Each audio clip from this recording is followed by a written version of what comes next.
Good morning and welcome to RANsquawk's e-morning briefing for Friday the 5th of March 2010. So it's non-farm payrolls once again for this month.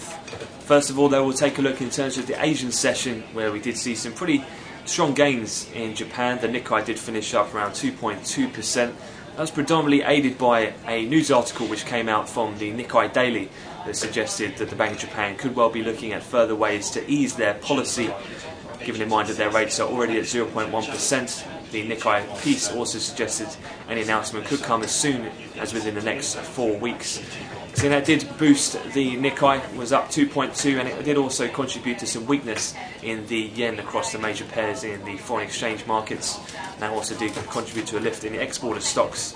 In terms of China as well, we've also had a statement out of their Premier Wen Jiabao, who also restated that they're to keep a loose monetary policy going forward.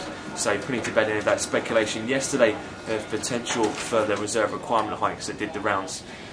In terms of what we had so far then in Europe, the equities are up in marginal positive territory, up around 0.4 to 0.5% gains in the FTSE, CAC and DAX. That's following on from those gains overnight in Asia.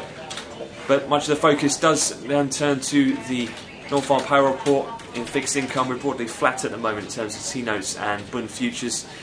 In terms of what people are expecting, the consensus today is for a negative print of 68,000. However, most analysts and market participants will be looking at the effects of adverse weather conditions that have been witnessed on 2 occasions in the previous month, which could well add to a downside pressure in today's print.